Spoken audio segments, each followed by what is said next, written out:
कहानी की शुरुआत होती है ज़ोई और एलेक के साथ, जो कि एक हॉस्पिटल में बैठे होते हैं। दरअसल वे चाहते थे कि उन्हें बच्चा हो और उनकी फैमिली पूरी हो जाए, लेकिन कई सालों से उनकी यह ख्वाहिश पूरी नहीं हो पा रही थी। डॉक्टर भी हैरान थे, क्योंकि दोनों की रिपोर्ट नॉर्मल थी।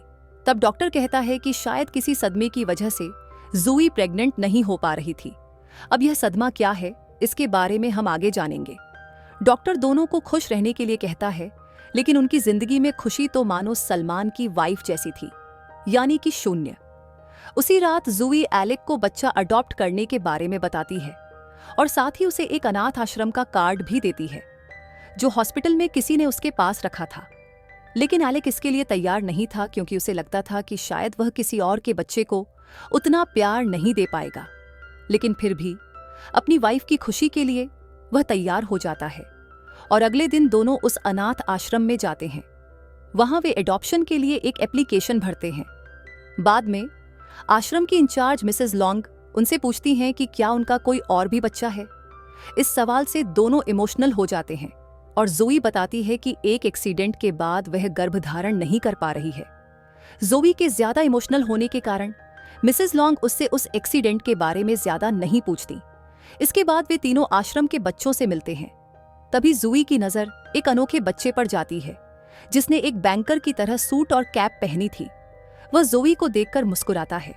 मिसेस लॉन्ग बताती हैं कि उनके सभी बच्चे स्पेशल हैं और वे उन्हें खास घरों में ही भेजते हैं। इसी वजह से एडॉप्शन की प्रक्रिया में अधिक समय लग सकता है। अब वे दोनों वहां से जाने लगते हैं। तभी वही बच्चा खिड़की के पास आकर फिर से ज़ोई की तरफ देखकर मुस्कुराने लगता है और उसे बाएं करता है। ज़ोई भी उसे बाएं करती है। अब दूसरी तरफ हम देखते हैं कि एलेक की एक खिलौनों की फैक्ट्री है, लेकिन पिछले कुछ सालों से सेल्स डाउन होने की वजह से वह बैंक से लोन लेकर जैसे तैसे फैक्ट्री चला रहा था। वहीं ज़ोई एक बुक स्टोर में काम कर रही थी और बच्चों के लिए खुद भी किताबें लिखती थी, लेकिन कुछ समय से उसने लिखना छोड़ दिया था। उस दिन ज़ोई बुक स्टोर से जल्दी घर आ जाती है। तभी घर की बेल बजती है। वह दरवाजा खोलती है तो सामने वही अनाथ आश्रम वाला लड़का खड़ा होता है। वह अपना नाम ईलाई बताता है और कहता है कि उनकी एडॉप्शन एप्लीकेशन आश्रम ने मंजूर कर ली है और मिसेस लॉन्ग ने उसे उनका बेटा बनाकर उनके घर भेज दिया है। एली ज़ोई से चाय मांगता है, लेकिन चूंकि वह बच्चा था इसलिए वह उसे दूध देती है और उसके लिए टीवी पर कार्टून लगाती है। लेकिन वह उसे न्यूज लगाने के लिए कहता है। ज़ोई को उसकी हरकतें बहुत अजीब लगती हैं, इसलिए वह एलेक को घर बुला लेती है। एलेक के घर आने पर ज़ोई उसे बताती है कि उसने अनाथ आश्रम में कॉल किया था, लेकिन किसी ने भी उसका फोन नहीं उठाया। फिर कंफर्म करने के लिए वे ईली को लेकर अनाथ आश्रम जाते हैं। अब जाते समय कार में ईलाई एलेक से उसके बिजनेस और देश में चल रही आर्थिक मंदी के बारे में बातचीत करता है, लेकिन एक 7 साल के बच्चे से इतनी बड़ी बातें सुनकर वे दोनों अपनी हंसी कंट्रोल नहीं कर पाते। जब वे अनाथ आश्रम पहुंचते हैं तो उन्हें वहां एक एम्बुलेंस दिखती है, जिसमें किसी को ले जाया जा रहा था। उन्हें पता चलता है कि उसमें मिसेस लॉन्ग हैं। इसके बाद वे ईलाई की एडॉप्शन एप्लीकेशन को वहां की अकाउंटेंट जेन को दिखाते हैं। जेन को उसमें कोई भी गड़बड़ नहीं लगती। वह उन्हें आश्वासन देती है कि जैसे ही मिसेस लॉन्ग ठीक हो जाएंगी वह खुद उन्हें संपर्क करेंगी। तब तक के लिए वे इन्हें साथ रख सकते हैं। जेन की बात सुनकर ज़ोई खुश हो जाती है और फिर एलेक भी उसे अपने साथ रखने के लिए तैयार हो जाता है। लेकिन ज़ोई जितनी खुश थी, एलेक उतना खुश नहीं था। घर जाते वक्त दोनों आपस में ज्यादा बात नहीं कर रहे थे। तभी कार में ईलाई गाना गाने लगता है और फिर दोनों से भी उसके साथ गाने के लिए कहता है। पहले तो ज़ोई हिचकिचाती है, लेकिन खुद को रोक नहीं पाती और ईली के साथ गाने लगती है। ज़ोई को खुश देखकर एलेक भी खुद को रोक नहीं पाता और वह भी गाने लगता है। रात को ज़ोई ईलाई का बैग चेक करती है तो उसमें उसका सूट बहुत ही ऑर्गेनाइज तरीके से रखा होता है। तभी ईली वहां आता है और ज़ोई से पूछता है कि उसे कौन सा टूथपेस्ट इस्तेमाल करना चाहिए। यह सुनकर ज़ोई हंसने लगती है। फिर ज़ोई यह बात एलेक को बताने लगती है, लेकिन वह सोने का नाटक करता है। इससे ज़ोई समझ जाती है कि एलेक ईलाई को अपने बेटे के रूप में स्वीकार नहीं कर पा रहा है। इसके बाद वह दुखी होकर लिविंग रूम में आकर बैठ जाती है। उसे उदास देखकर ईलाई उसके पास आता है। फिर वह अलमारी से एक बड़ी किताब निकालता है और ज़ोई से उसे पढ़कर सुनाने को कहता है। ज़ोई उसे किताब से कहानी सुनाने लगती है। तभी ईलाई कहता है कि आज रात वह उसके कमरे में सोए। ज़ूई उसके साथ फर्श पर सो जाती है। सुबह ज़ूई उठते ही चौंक जाती है क्योंकि ईलाई बिना पलक झपकाए उसे देख रहा था। फिर वह बताता है कि एलेक आज जल्दी काम पर चला गया है, लेकिन असल में एलेक बैंक में लोन लेने गया था ताकि अपने वर्कर्स की सैलरी दे सके, क्योंकि पिछले 2 महीनों से उसने अपने वर्कर्स को सैलरी नहीं दी थी। हालांकि एलेक पहले ही कई लोन ले चुका था, जिसकी वजह से बैंक उसे और लोन देने से मना कर देती है। निराश होकर एलेक वापस अपनी फैक्ट्री लौट जाता है और अपने वर्कर्स को समझाने की कोशिश करता है। दूसरी तरफ घर में इलाई एक बंद कमरे को घूर रहा था। फिर वह ज़ूई से उस कमरे के बारे में पूछता है। ज़ूई बताती है कि ये कमरा हमेशा बंद रहता है और किसी को भी इसमें जाने की इजाजत नहीं है। इसके बाद ज़ूई इली को लेकर पास के गार्डन में जाती है, जहाँ पर उसे एक आदमी मिलता है जो भिखारी जैसा दिखता था। उसका नाम मिस्टर पोर्ट्स था। गार्डन में मिस्टर पोर्ट्स ज़ूई को एक तारीख बताता है, 15 मई 2007। ये सुनकर ज़ूई चौंक जाती है और उससे पूछती है कि उसे इस तारीख के बारे में कैसे पता है। इस पर मिस्टर पोर्ट्स कहता है कि वह यहीं आसपास घूमता रहता है, इसलिए उसे सब कुछ पता है। अब इस तारीख का राज हमें आगे पता चलेगा कि फैक्ट्री में वर्कर्स सैलरी न मिलने की वजह से नौकरी छोड़कर चले जाते हैं। बस एक सबसे पुराना वर्कर टॉम ही उसके साथ रुक जाता है। एलेक को कुछ समझ नहीं आ रहा था, इसलिए वह ज़ूई को भी फैक्ट्री बुलाता है। वहां ज़ूई को पता चलता है कि एलेक ने उनका घर भी गिरवी रख दिया है। ये सुनकर वह बहुत गुस्सा हो जाती है और वहां से चली जाती है। रात को ज़ूई ईलाई को स्कूल भेजने के बारे में बात करने लगती है, लेकिन ईलाई ज़ूई और एलेक के रिश्ते के बारे में सवाल करने लगता है। पहले तो ज़ूई हंसने लगती है, लेकिन फिर इमोशनल होकर बताती है कि वे दोनों हाई स्कूल से एक साथ थे। पहले वे बहुत अच्छा समय साथ बिताते थे, लेकिन पिछले कुछ सालों से उन्होंने एक दूसरे के साथ अच्छा वक्त कब बिताया था ये उन्हें खुद भी याद नहीं था। अगले दिन सुबह ज़ूई ईलाई को स्कूल छोड़ने जाती है, लेकिन स्कूल के बीच में ही ईलाई एक टैक्सी बुक करता है और सीधे एलेक की फैक्ट्री पहुंच जाता है। वहां एलेक अकेला होता है। ईलाई को देखकर वह गुस्सा हो जाता है और उसे वापस स्कूल छोड़ने की कोशिश करता है। जाते वक्त ईलाई अचानक एलेक को डैड कहकर पुकारता है, लेकिन यह सुनकर एलेक को अच्छा नहीं लगता। वह ईलाई से कहता है कि उसे एलेक नाम से ही पुकारे। हालांकि जाते जाते ईलाई उसके खिलौनों की तारीफ करने लगता है। ये सुनकर एलेक का मूड थोड़ा नरम हो जाता है, क्योंकि मार्केट में उसके खिलौनों की किसी को कदर ही नहीं थी। लेकिन अब उसे फाइनली कोई ऐसा मिला था जो उनके महत्व को समझता था।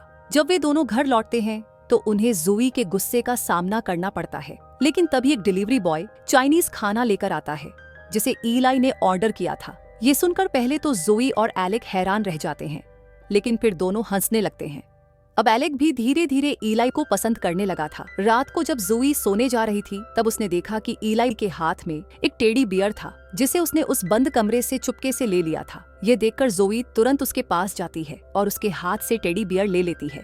फिर वह उसे सख्त लहजे में वार्निंग देती है कि वह दोबारा कभी भी उस कमरे में न जाए। उस रात जब सब लोग सो जाते हैं तब ईलाई चुपके से घर के पास बने गार्डन में जाता है। वहां वह बेंच पर सोए हुए मिस्टर पोर्ट्स से मिलता है और उनसे बातें करने लगता है। मिस्टर पोर्ट्स ईलाई से उसकी नई फैमिली के बारे में पूछता है। ईलाई जवाब देता है कि वो दोनों बहुत अच्छे हैं, लेकिन रोज रोज स्कूल जाना उसे बिल्कुल पसंद नहीं आता। ये सुनकर पोर्ट्स मुस्कुराता है और कहता है कि उसे थोड़ा सब्र करना होगा। अगले दिन एलेक्स से मिलने जॉन आता है, जो कि एक बड़ा बिजनेसमैन था और साथ ही एलेक्स से खिलौने भी खरीदा करता था। लेकिन इस बार वह एलेक को बुरी खबर सुनाता है। वह कहता है कि अब से वह उसके खिलौने नहीं खरीद सकता, क्योंकि मंदी के इस दौर में एलेक के पुराने डिजाइन के खिलौने मार्केट में बिक नहीं रहे थे। जॉन एलेक को 2 ऑफर देता है। पहला, वह अपनी फैक्ट्री उसे बेच दे और दूसरा, कुछ नए डिजाइन वाले खिलौने बनाए जो मार्केट में बिक सके। लेकिन यहाँ पर एलेक के सामने एक बहुत बड़ी दिक्कत आ जाती है, क्योंकि उसने पहले ही अपनी फैक्ट्री में कई सारे खिलौने बना लिए थे और उनका स्टॉक भर चुका था। अगर ये खिलौने नहीं बिके तो वह पूरी तरह कंगाल हो जाएगा। एलेक को समझ नहीं आ रहा था कि अब उसे क्या करना चाहिए। इसके बाद वह अपने पिता की कब्र के पास जाता है और उनसे माफी मांगता है। वह भावुक होकर कहता है कि जिस फैक्ट्री को मेरे डैड ने 50 साल पहले शुरू किया था, उसे अब ऐसे हालातों से गुजरना पड़ रहा है कि सब कुछ खत्म होने के कगार पर आ गया है। उसकी ये सारी बातें मिस्टर पोर्ट्स सुन रहे होते हैं। फिर वह एलेक को कब्र पर खिले हुए गुलाब की तरफ इशारा करते हैं। एलेक तुरंत समझ जाता है कि पोर्ट्स उसे क्या समझाने की कोशिश कर रहे हैं। इसके बाद वह नई उम्मीद के साथ वापस फैक्ट्री आता है और फिर से काम करने लगता है। अब वह ईलाई को भी फैक्ट्री आने से नहीं रोकता। एक दिन ईलाई एलेक के ऑफिस में एक पोस्टर देखता है। वह एलेक्स से उस पोस्टर के बारे में पूछता है। एलेक बताता है कि असल में यह लेगोलैंड नाम की जगह का पोस्टर है, जहां वह पिछले कई सालों से जाना चाहता था, लेकिन उसे कभी भी टाइम नहीं मिला। इसके बाद एलेक इलाई को अपनी फैक्ट्री में बनने वाले खिलौने दिखाने लगता है, लेकिन मार्केट में आए इलेक्ट्रॉनिक खिलौनों की वजह से उसके खिलौने बिक नहीं रहे थे। इलाई कहता है कि इलेक्ट्रॉनिक खिलौने बच्चों के लिए अच्छे नहीं होते और इनका क्रेज ज्यादा दिन नहीं चलेगा। इली की ये बातें सुनकर एलेक खुश हो जाता है और उसे एक डॉल गिफ्ट करता है, जिसके अंदर और 5 छोटी डॉल्स होती हैं। अगले दिन इली ज़ुई से झूठ बोलता है कि एलेक उन दोनों को कहीं बाहर घुमाने ले जाने वाला है। ज़ुई यह सुनकर उत्साहित हो जाती है और फिर इलाई उसे लेकर एलेक की फैक्ट्री आ जाता है, जहां एलेक सो रहा होता है। अब एलेक के पास उन दोनों को मना करने का कोई बहाना नहीं था, इसलिए वह उनके साथ घूमने जाने के लिए तैयार हो जाता है। हालांकि अब वे कहाँ जा रहे हैं, ये बात ज़ोई और एलेक दोनों को भी पता नहीं थी। इलाई ही ऑनलाइन मैप देखकर रास्ता बता रहा था। थोड़ी देर बाद वे लेगोलैंड पहुंच जाते हैं, जिसके बारे में कल एलेक ने इलाई को बताया था। सबसे पहले वे एक ट्रेन में बैठते हैं। एलेक ऐसा दिखा रहा था जैसे उसे यहाँ आकर मजा नहीं आ रहा हो, लेकिन थोड़ी देर बाद वह भी उन दोनों के साथ एंजॉय करने लगता है। फिर वे छोटी कारों में बैठकर रेस करते हैं। इलाई को उसका मिनी ड्राइविंग लाइसेंस मिल जाता है। ये देखकर एलेक भी अपने और ज़ुई के लिए ड्राइविंग लाइसेंस मांगता है। इसके बाद वे स्केटिंग करने लगते हैं, जो उन्होंने पहली बार मिलने पर की थी। आज एलेक कई दिनों बाद इतना खुश दिख रहा था। रात को सोने से पहले इलाई एलेक से उसे कहानी सुनाने के लिए कहता है। एलेक भी बहुत खुशी से उसे कहानी सुनाने लगता है। इसके बाद वह ज़ुई के पास जाता है। इली उन दोनों को इतने करीब देखकर काफी खुश हो जाता है। अगले दिन इली एक पेपर देखकर पियानो पर एक धुन बजाने लगता है। ये धुन सुनकर ज़ोई और एलेक दोनों जाग जाते हैं और इलाई के पास आ जाते हैं, लेकिन उन्हें ऐसा लग रहा था जैसे वहां कोई और भी मौजूद हो। तभी ज़ोई बताती है कि एलेक उनके बेटे को यह धुन सिखाया करता था। यह सुनकर इलाई चौंक जाता है, उनका बेटा। इसके बाद ज़ोई और एलेक इलाई को आखिरकार उनके बेटे की कहानी सुनाने का फैसला करते हैं। ज़ोई इली को एक एल्बम दिखाती है जिसमें सैमुअल की तस्वीरें थीं। सैमुअल उनका बेटा था, वह उनकी पूरी दुनिया था। ज़ोई इलाई को सैमुअल के पहले फुटबॉल मैच की तस्वीर दिखाती है, फिर उसकी पसंदीदा आइसक्रीम की। इसके बाद वे उसे उस बंद कमरे में लेकर जाते हैं जो हमेशा बंद रहता था। वह कमरा आज भी सैमुअल की याद में वैसा का वैसा ही रखा गया था। इलाई सवाल करता है, आखिर हुआ क्या था? ज़ोई खिड़की से नीचे देखते हुए बताती है कि 2 साल पहले जब वे फुटबॉल खेलकर घर लौट रहे थे, तभी एक कार एक्सीडेंट में सैमुअल की मौत हो गई और इसके बाद उनकी जिंदगी कभी पहले जैसी नहीं रही। फिर वे तीनों सैमुअल की कब्र के पास जाते हैं। वहाँ एलेक के हाथ में वही टेडी बियर था जिसे लेने पर ज़ोई ने पहले इलाई को डांटा था। एलेक बताता है कि सैमुअल हर रात इसी टेडी बियर के साथ सोता था और उसे आज भी ऐसा लगता है कि वह अभी भी उसी कमरे में है। ये बताते हुए वह टूट जाता है और कहता है कि उसे ऐसा लगता है कि उसके दिल में एक बड़ा सा छेद हो गया है जिसे कोई नहीं भर सकता। फिर वह जोर जोर से रोने लगता है। पिछले 2 सालों से जो दर्द ज़ोई और एलेक ने अपने अंदर दबाकर रखा था, वह आज बाहर आ जाता है। एलेक और ज़ोई एक दूसरे से गले मिलकर बहुत देर तक रोते रहते हैं। वहीं थोड़ी दूरी पर मिस्टर पोर्ट्स खड़े होकर उन तीनों को देख रहे होते हैं। जब वे घर लौटते हैं तो ज़ोई एलेक से कहती है कि अब उन्हें उस कमरे की सफाई कर देनी चाहिए। एलेक भी इस बात पर राजी हो जाता है। रात को एलेक गार्डन में टहल रहा होता है, जहां उसे मिस्टर पोर्ट्स मिलते हैं। इस बार एलेक उनसे काफी अच्छे तरीके से बात करता है। तभी मिस्टर पोर्ट्स उससे पूछते हैं, क्या तुम ईश्वर पर विश्वास करते हो? एलेक थोड़ा झिझक कर जवाब देता है, मैं किस तरह से ईश्वर पर विश्वास करूं जो जिंदगी को बर्बाद कर देता है? यह सुनकर मिस्टर पोर्ट्स कहते हैं, शायद ईश्वर तुम्हारी परीक्षा ले रहा है। इसके बाद वे कहते हैं कि इंसानों की सबसे बड़ी गलती यह है कि वे हमेशा भूतकाल में जीते हैं और भविष्य की चिंता करते हैं, लेकिन वे अपने आज को नहीं जीते। यादों की हमारी जिंदगी में जगह होनी चाहिए, लेकिन खुश रहने के लिए हमें वर्तमान में जीना सीखना चाहिए। मिस्टर पोर्ट्स की इन बातों का एलेक पर गहरा असर पड़ता है। अगले दिन जब वे ब्रेकफास्ट कर रहे होते हैं, तब भी एलेक मिस्टर पोर्ट्स की बातें ही दोहराए जा रहा था। तभी अपनी डॉल्स के साथ खेल रहा इलाई अचानक कहता है कि मिस्टर पोर्ट्स एक मिस्ट्री बॉक्स की तरह है, जिसके अंदर क्या है ये कोई नहीं जानता। ये बात सुनकर एलेक के दिमाग में एक आइडिया आता है। वह तुरंत इलाई को लेकर फैक्ट्री जाता है और नया डिजाइन बनाने में जुट जाता है। वह इलाई को अपना डिजाइन दिखाता है, लेकिन इलाई उसके कई डिजाइन्स रिजेक्ट कर देता है। हालांकि एलेक हार नहीं मानता। वह फिर से मेहनत करता है और आखिरकार एक ऐसा डिजाइन तैयार करता है जो इलाई को पसंद आ जाता है।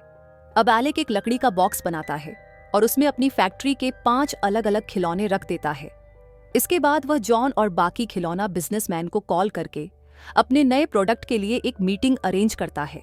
अब एलेक, इलाई और उनका सबसे पुराना कर्मचारी टॉम तीनों मीटिंग के लिए जाते हैं। वहां पहुंचकर एलेक खुद की जगह इलाई को प्रेजेंटेशन देने के लिए भेजता है, लेकिन सिर्फ 7 साल के एक बच्चे को देखकर सभी लोग हंसने लगते हैं। उन्हें लगता है कि यह कोई मजाक है, लेकिन इलाई आत्मविश्वास के साथ कहता है कि वह एलेक का प्रतिनिधि बनकर वहां आया है। इसके बाद वह बॉक्स से पर्दा हटा देता है। बड़े अक्षरों में मिस्ट्री बॉक्स लिखा देखकर जॉन सवाल करता है, इसके अंदर कौन सा खिलौना है?